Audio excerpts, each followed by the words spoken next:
Hello students. आज का हमारा टॉपिक है सिंटैक्स ऑफ नॉन फाइनाइट्स। और जैसा कि आप सब भी जानते हैं कि जो नॉन फाइनाइट्स होते हैं उसमें एक होता है इन्फिनेटिव, दूसरा होता है जीरंट, पार्टिसिपल। और ऐसे कहने का मतलब आप समझ सकते हैं कि जो नॉन फाइनाइट्स होते हैं वो भी एक वर्ब के फॉर्म होते हैं, लेकिन ये सेंटेंस में वर्ब का काम नहीं करते। तो आज हम लोग पढ़ेंगे करेक्ट यूज़ ऑफ इन्फिनेटिव। तो सबसे पहले तो हम इन्फिनेटिव के बारे में जानेंगे कि इन्फिनेटिव आपका क्या होता है। तो बच्चों, जो इन्फिनेटिव होता है वो वर्ब की फर्स्ट फॉर्म से पहले टू लगाने से बनता है, जैसा कि आप लोग देख पा रहे हैं। और ये सब सेंटेंस में यूज होता है। तो तीन प्रकार से इनका हम यूज़ करते हैं। फर्स्ट होता है बच्चों एज अ नाउन, दूसरा होता है बच्चों एज एन एडजेक्टिव, और तीसरा होता है बच्चों एज एन एडवर्ब। तो अब बच्चों एज एन नाउन का मतलब क्या होता है, तो आप समझ रहे होंगे कि जब आपका जो इन्फिनेटिव है जब वो सेंटेंस में एक नाउन की तरह काम करेगा तो उसको हम कहेंगे एज ए नाउन। और जब कोई आपका इन्फिनेटिव सेंटेंस में एडजेक्टिव की तरह काम करेगा तो उसको हम कहेंगे एडजेक्टिव। और जब इन्फिनेटिव आपका सेंटेंस में एक एडवर्ब की तरह काम करेगा तो उसको हम कहेंगे एडवर्ब। तो सबसे पहले बच्चों हम पढ़ेंगे कि एज ए नाउन। तो हम जानेंगे कि ये जब हम सेंटेंस का एज ए नाउन यूज़ करते हैं, मतलब सेंटेंस में किसी भी इन्फिनेटिव का, तो उसकी पहचान कैसे होगी। तो बच्चों वो मैं आपको बताऊंगा। तो बच्चों सबसे पहले तो आप पहला सेंटेंस देखो, लिखा है to obey our teachers is our duty. मतलब अपने टीचर्स को ओबे करना हमारा कर्तव्य है। यहाँ पे बच्चों आप देख पा रहे हो कि लिखा हुआ है सब्जेक्ट ऑफ द वर्ब। अब ये सब्जेक्ट ऑफ द वर्ब क्यों कहा गया बच्चों, क्योंकि इस सेंटेंस का जो वर्ब है वो आपका है इज़, और इज़ से पहले जो भी पार्ट आता है वो सब्जेक्ट होता है। तो यहाँ बच्चों टू ओबे अवर टीचर्स में जो टू ओबे है ये वर्ब की फर्स्ट फॉर्म से पहले टू लगा के बनाया गया है, जो यहाँ पर एक नाउन की तरह यूज हुआ है और ये सेंटेंस में एक सब्जेक्ट का काम कर रहा है। तो बच्चों इस प्रकार से ये जो आपका टू ओबे जो ये इन्फिनेटिव है ये एक सब्जेक्ट की तरह यूज हुआ है जो एक नाउन का काम कर रहा है। दूसरा सेंटेंस बच्चों हम देख रहे हैं। तो बच्चों दूसरा सेंटेंस आपका है he likes to write a letter. मतलब बच्चों वह एक लेटर लिखना पसंद करता है। तो अब पूछे बच्चों कि वो क्या पसंद करता है। तो क्या का मतलब बच्चों हो जाएगा कि यहाँ पे क्या जब यूज होता है व्हाट, तो उसका मतलब होता है कोई थिंग, और थिंग का जो होती है थिंग एक नाउन होता है। तो यहाँ पे जो टू राइट है वो एक नाउन की तरह यूज हुआ है जो इन्फिनेटिव है। और इसके सामने बच्चों आप देख पा रहे हो लिखा है object of a object of a verb. तो बच्चों अब लिखा है ऑब्जेक्ट ऑफ अ वर्ब, ये क्या होता है। तो यहाँ पे आप देख पा रहे हो बच्चों कि टू राइट जो है इन्फिनेटिव है और वो एक जो सबके सब सेंटेंस का जो वर्ब है लाइक्स उसके बाद में यूज हुआ है। बच्चों आप लोग ये जानते होंगे कि जब कहीं भी वर्ब के बाद जो भी वर्ड आता है तो वर्ब के बाद आने वाला वर्ड जो होता है वो सेंटेंस का ऑब्जेक्ट होता है बच्चों। तो यहाँ पे जो टू राइट है ये लाइक्स का एक ऑब्जेक्ट है। तो बच्चों यहाँ पे टू राइट एक इन्फिनेटिव है जो ऑब्जेक्ट रूप में यूज हुआ है, और जो ऑब्जेक्ट होता है बच्चों ये नाउन होता है। तो यहाँ पर भी जो टू राइट है वो एक नाउन है बच्चों। अब बच्चों हम चलेंगे थर्ड सेंटेंस में, लिखा है सी इज अबाउट टू रन, वह दौड़ने वाला है। बच्चों यहाँ पे सामने आप देख पा रहे हो लिखा है ऑब्जेक्ट ऑफ अ प्रीपोजिशन। तो ऑब्जेक्ट ऑफ अ प्रीपोजिशन क्या होता है बच्चों, तो कहने का मतलब होता है कि जब कोई नाउन किसी प्रीपोजिशन के बाद आता है तो वो उस प्रीपोजिशन का ऑब्जेक्ट कहलाता है। यहाँ बच्चों कोई नाउन तो नहीं आया बट नाउन के स्थान पर टू रन आ गया है जो एक इन्फिनेटिव है, और यहाँ पर ये इट्स अबाउट का जो है जो आपका प्रीपोजिशन है अबाउट उसके ऑब्जेक्ट के रूप में काम कर रहा है बच्चों। तो यहाँ पर जो टू रन है वो भी एक इन्फिनेटिव है जो नाउन की तरह यूज हुआ है और वाक्य में प्रीपोजिशन के ऑब्जेक्ट के रूप में काम कर रहा है बच्चों। इसके बाद हम फिर देखते हैं तो थर्ड सेंटेंस है वैसे ही hobby is to collect money collect coins. बच्चों यहाँ पे जो टू कलेक्ट है वो इसके बाद आया है और ये एक है आपका वर्ब टू बी, और जब वर्ब टू बी के बाद कोई नाउन आता है बच्चों तो वो हो जाता है उसका कॉम्प्लीमेंट। तो यहाँ पर टू जो कलेक्ट है ये कॉम्प्लीमेंट है। क्यों है? क्योंकि जो कॉम्प्लीमेंट होते हैं बच्चों उनका काम होता है सेंटेंस को पूरा करना। अगर हम टू कलेक्ट कॉइन्स यहाँ से हटा दें सेंटेंस अधूरा हो जाएगा। जैसे कि his hobby is to collect coins को हटा के हम कहें हिज हॉबी इज़, उसकी हॉबी है तो उसकी हॉबी क्या है, कहने का सेंटेंस आपका कहीं ना कहीं अधूरा है। अगर हम जोड़ते हैं टू कलेक्ट कॉइन्स सेंटेंस पूरा होता है बच्चों, इसीलिए इसको कहा गया complement of a verb. Verb क्या है? वर्ब इसमें आपका इज था तो इसको ये पूरा कर रहा है बच्चों। तो यहाँ पर टू कलेक्ट जो है वो एक इन्फिनेटिव है सेंटेंस में एक नाउन की तरह यूज हुआ है और ये कॉम्प्लीमेंट का काम करता है बच्चों। हम देखते हैं फिर फिफ्थ सेंटेंस लिखा हुआ है it is good to speak truth. यहाँ पर लिखा बच्चों केस इन अपोजिशन। अपोजिशन क्या होता है? तो जो अपोजिशन होता है उसका मतलब होता है कि जब किसी दो नाउन से या दो शब्द से किसी एक का पता चले तो वो अपोजिशन हो जाता है। यहाँ बच्चों जो टू स्पीक है और गुड का अपोजिशन है क्योंकि कहा गया अच्छा होता है। क्या अच्छा होता क्या है? तो अच्छा होता है सच बोलना। कहने का मतलब जो यहाँ पे टू स्पीक जो है गुड का एक अपोजिशन है। तो इस प्रकार से आप बच्चों समझ सकते हो कि जो एक नाउन होता है वो सेंटेंस में 5 टाइप्स के फंक्शंस परफॉर्म करता है या 5 प्रकार के काम करता है। उसी प्रकार से यहाँ पे आपने इन्फिनेटिव का भी 5 प्रकार का यूज़ देखा। अब बच्चों हम आगे बढ़ेंगे जहाँ पे हम बात करते हैं एज एन एडजेक्टिव। अब बच्चों एज एन एडजेक्टिव क्या होता है? तो बच्चों समझ गए होंगे कि एडजेक्टिव का मतलब होता है नाउन या प्रोनाउन की विशेषता बताना। अब बच्चों जब कोई इन्फिनेटिव कि सेंटेंस में एक एडजेक्टिव की तरह काम करेगा, कहने का मतलब कि नाउन या प्रोनाउन की विशेषता बताएगा, तो बच्चों वो हो जाएगा आपका एडजेक्टिव। तो ऐसे सेंटेंस आप देख लो बच्चों, दिखा है there is milk to drink, there is milk to drink. तो इसका आप ज़रा अर्थ निकाल लीजिए। तो इसका अर्थ क्या हो सकता है बच्चों? तो आप खुद समझ सकते हो कि यहाँ पे जो मिल्क है वो एक नाउन है और कहा गया कि दूध पीने के लिए होता है या दूध पीने के लिए है। तो दूध किस लिए है? तो पीने के लिए है। तो कहीं ना कहीं बच्चों ये टू ड्रिंक जो है मिल्क की विशेषता बता रहा है। सामने लिखा है क्वालिफाइंग अ नाउन। तो बच्चों अगर ये क्वालिफाइंग अ नाउन है तो ये एक नाउन को क्वालिफाई कर रहा है, उसकी विशेषता बता रहा है। इसलिए टू ड्रिंक यहाँ पे एक इन्फिनेटिव है जो सेंटेंस में आपके एडिटिव का काम करता है। सेंटेंस दूसरा देखते हैं there is a book to sell, यानी कि यह किताब बेचने के लिए है। तो पूछा किताब क्यों है, किसके लिए? तो बेचने के लिए। तो कहने के बच्चों टू सेल जो है बुक की विशेषता बता रहा है। तो टू सेल भी यहाँ इन्फिनेटिव के साथ साथ एक एडिटिव की तरह काम करता है। तो बच्चों आप समझ गए होंगे कि जो आपका इन्फिनेटिव होता है वो एडजेक्टिव का काम भी करता है। कहने का मतलब कहीं ना कहीं ये नाउन या प्रोनाउन को क्वालिफाई करता है, मॉडिफाई करता है, उसकी विशेषता बताता है। बच्चों हम बढ़ते हैं आगे। आपका सेंटेंस है एज एन एडवर्ब।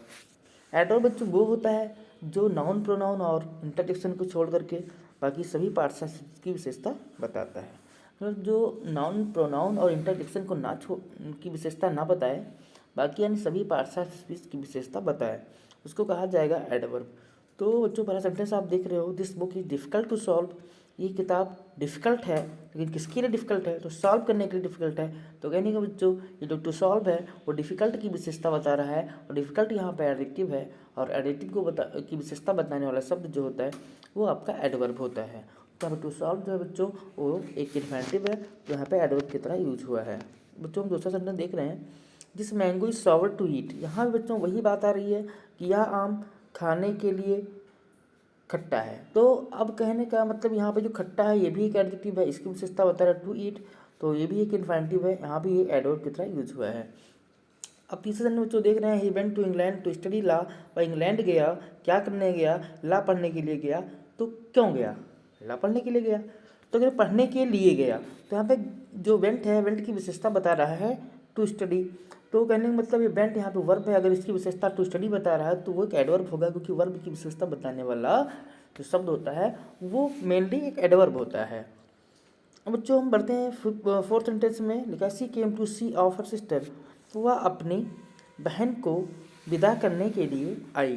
तो अब बच्चों किसके लिए आई? विदा करने के लिए आई। तो यहाँ भी जो टू सी ऑफ है वो जो एक वर्ब है और वर्ब से टू लगा है तो इन्फिनेटिव है, और जो केम जो वर्ब आया है मेन वर्ब उसकी विशेषता ये बता रहा है, तो यहाँ भी एक एडवर्ब है। बच्चों हम बढ़ते हैं आगे। अब कुछ हम इसके रूल्स को जानेंगे, इन्फिनेटिव का यूज़ हम कैसे करते हैं बच्चों। तो फर्स्ट जो आपका रूल है वह इन्फिनेटिव में साधारणतया वर्ब के पहले टू का प्रयोग होता है, किंतु निम्नलिखित अवस्थाओं में इन्फिनेटिव का टू जो होता है वो लुप्त हो जाता है। कहने का मतलब कुछ ऐसे कंडीशंस होते हैं जहाँ पर हम इन्फिनेटिव से पहले टू का यूज़ नहीं करते हैं। अब बच्चों अब बात करते हैं ऑक्सिलरी वर्ब। तो ऑक्सिलरी वर्ब दो प्रकार के होते हैं, एक होता है आपका प्राइमरी ऑक्सिलरी और दूसरा होता है बच्चों वो होता है आपका मॉडल ऑक्सिलरी। तो अब बच्चों यहाँ पर देखें shall, would, will, would, may, might, can, could, must, ये सब बच्चों आपके जो है मॉडल ऑक्सिलरी होते हैं। और जो मॉडल ऑक्सिलरी वर्ब होते हैं बच्चों ये कभी भी खुद कंप्लीट नहीं होते, लेकिन आपको जो प्राइमरी ऑक्सिलरीज होती हैं बच्चों वो अकेले भी वर्ब का काम कर सकती हैं, लेकिन ये बिना किसी दूसरे वर्ब के, मतलब कोई बिना मेन वर्ब के ये अपना पूरा प्रकट नहीं कर पाते, तो इसको हम मॉडल वर्ब कहते हैं। तो मॉडल वर्ब के बाद बच्चों जब भी कोई वर्ब आता है तो फर्स्ट फॉर्म यूज होता है। कहने का मतलब कहीं ना कहीं वो एक इन्फिनेटिव होता है, लेकिन वहाँ पे टू हम नहीं लगाते। जैसे we should obey our parents अगर हम बात करें बच्चों, हम बात करते हैं we should obey, we should obey our parents बच्चों, अवर पेरेंट्स। तो बच्चों यहाँ पे कहीं ना कहीं जो we should obey our parents है, शुड के बाद ओबे आ रहा है बच्चों। शुड यहाँ पे जो है एक मॉडल लग थी उसको ओबे आया। अब अर्थ निकालते हैं, हमें अपने माता पिता की आज्ञा माननी चाहिए, तो माननी चाहिए, तो मानना में कहीं ना कहीं बच्चों ना आ रहा है लास्ट में, और जब हिंदी में किसी भी वर्ब में ना आता है तो वो इन्फिनेटिव होता है। यहाँ पे ओबे से टू नहीं लगाया गया। इस तरह बच्चों समझ सकते हो कि जब मॉडल ऑक्सिलरी के बाद इन्फिनेटिव आता है तो उसमें टू का यूज़ नहीं होता है। बच्चों यहाँ देखो I should do it, she may go, he can go, we must obey our parents. बच्चों यहाँ पे आप देख सकते हो कहीं भी इन्फिनेटिव का किससे पहले टू का यूज़ नहीं हुआ है। तो हम आगे बात करते हैं।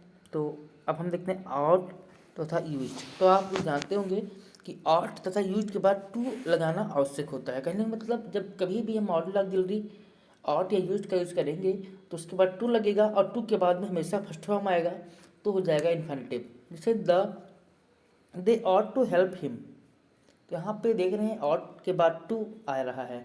अगर कहीं भी मॉडल ऑक्सिलरी ऑट और यूज्ड के बाद में टू ना लगा हो बच्चों तो सेंटेंस गलत माना जाएगा। तो बच्चों यहाँ पे टू लगना आवश्यक होता है, आप समझ सकते हो बच्चों। हम आगे बढ़ते हैं। डेयर तथा नीड जो होता है बच्चों, तो डेयर और नीड पहले जान लो कि ये एक मॉडल भी होता है, मॉडल ऑक्सिलरी होता है, और साथ साथ में ये मेन वर्ब भी होता है। कि बच्चों जब ये डेयर और नीड एक हेल्पिंग वर्ब की तरह काम करेगा तो बच्चों इससे पहले जो है इसके बाद जो वर्ब आएगी उससे पहले हम टू नहीं लगाएंगे। ठीक उसी प्रकार जैसे आप डू, डज या डिड का यूज़ करते हो तो उसके बाद हमेशा फर्स्ट फॉर्म आते, बट हम टू नहीं लगाते। तो ऐसे जो बच्चों है नीड और डेयर है, यहाँ पे एक ऑक्सिलरी वर्ब की तरह यूज हो रहा है जो एक सहायक क्रिया का काम करता है, हेल्पिंग वर्ब का काम करता है। तो इसके बाद जब ये निगेटिव होता है तो कभी भी इससे पहले हम टू का यूज़ नहीं करते हैं। तो ये लिखा है ही, बच्चों लिखा हुआ है ही नीड नॉट कम हियर। आप देख रहे हैं नॉट पर कम आया, नीड है यहाँ पे, नीड और कम दो वर्ब है। तो बच्चों कहने मतलब नीड को अगर हम मानते हैं एक मेन वर्ब तो दो मेन वर्ब एक साथ तो नहीं हो सकते। तो कहीं ना कहीं कम यहाँ पर एज एन इन्फिनेटिव यूज हुआ है, लेकिन कम से पहले टू नहीं लगता है। तो आप समझ सकते हो कि नीड और डेयर जो मॉडल्स होते हैं इनके बाद में बच्चों कभी भी हम वर्ब से टू का यूज़ नहीं करते। तो बच्चों हम देखते हैं hear, see, make, feel, watch, let, bid, behold आदि क्रियाओं के ऑब्जेक्ट के बाद टू का प्रयोग नहीं होता है, आपको ध्यान रखना है। कि जब कभी भी ये वर्ब जो आपकी आ रही हैं hear, see, make, feel, watch, let, bid, behold, तो बच्चों अगर ये मेन वर्ब की तरह यूज हुए हैं तो इसके बाद आपको ध्यान रखना है कि इसके बाद एक एक ऑब्जेक्टिव केस आएगा।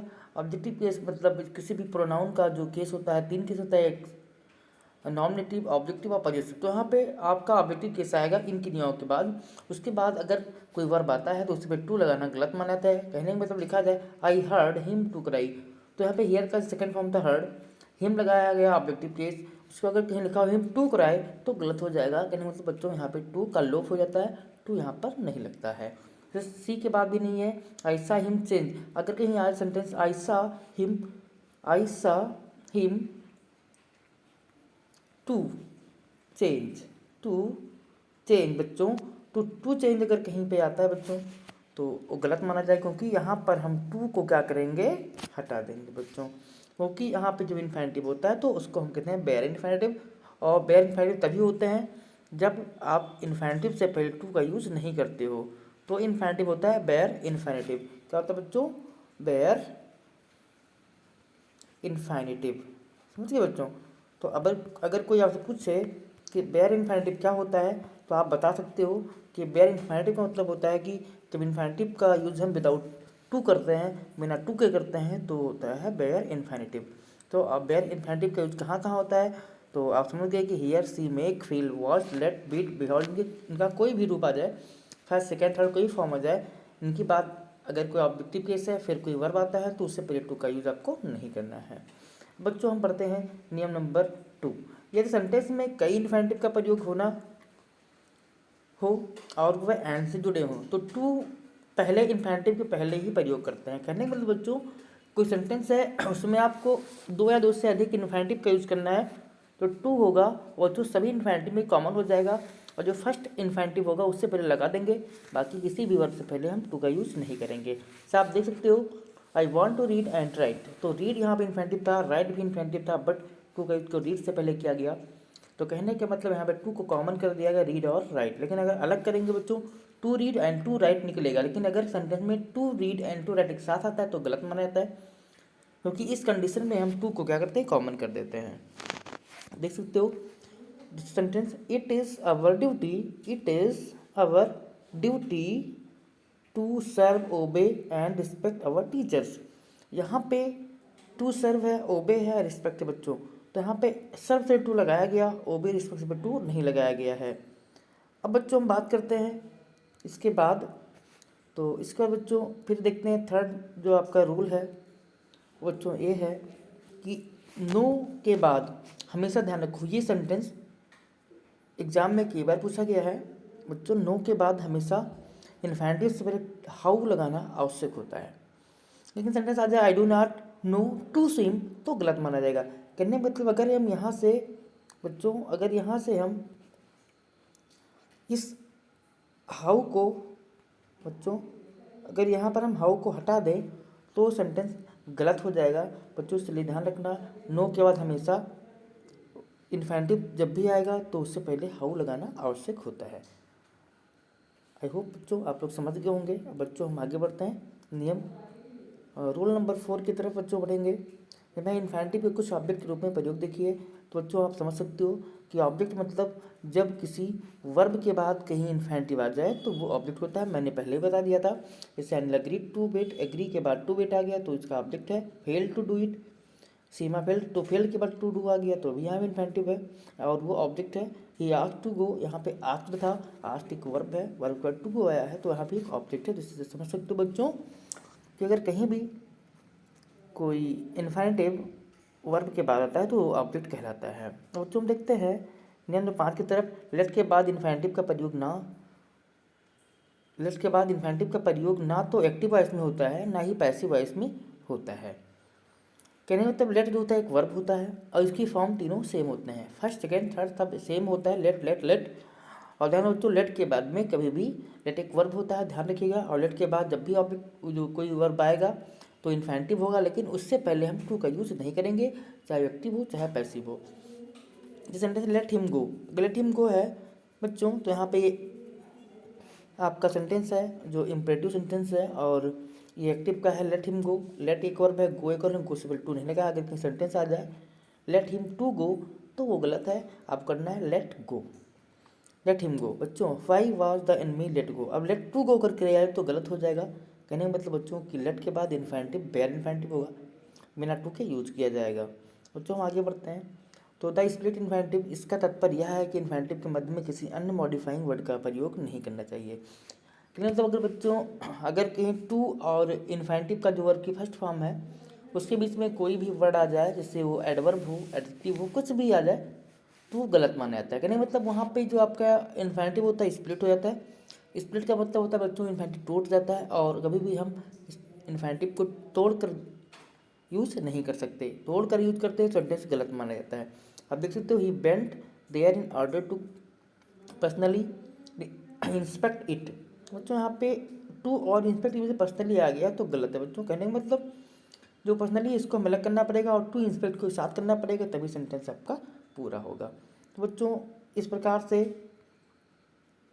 हमने इन्फिनिटिव के सही यूज पढ़ लिए हैं, और कुछ कॉमन एरर्स हैं बच्चों, ये आप देख सकते हो, ये आप खुद देख सकते हो। जैसे I request you to kindly to help me, तो I request you to kindly to help me, यहाँ बच्चों गलत हो गया, क्योंकि तो टू जो है वो काइंडली से पहले भी लगा है, हेल्प से भी लगा है, तो यहाँ पे जो टू है बच्चों वो हेल्प से पहले होगा, यहाँ से हट जाएगा, I request you kindly to help me. तो समझ सकते हो, ऐसे सारे सेंटेंस आप देख सकते हैं बच्चों।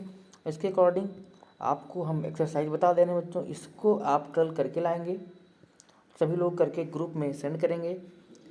और अगर कहीं भी आपको कोई दिक्कत है बच्चों तो आप अपनी प्रॉब्लम ग्रुप में या हमारे कमेंट बॉक्स में शेयर कर सकते हैं। इसके बाद बच्चों अब हम अपनी क्लास यहीं ख़त्म करते हैं। Thank you. अब फिर मिलेंगे अगली क्लास में। अगर वीडियो अच्छी लगी बच्चों तो आप लोग शेयर ज़रूर करिएगा और लाइक करिएगा, और चैनल को तो आपको सब्सक्राइब करना ही है।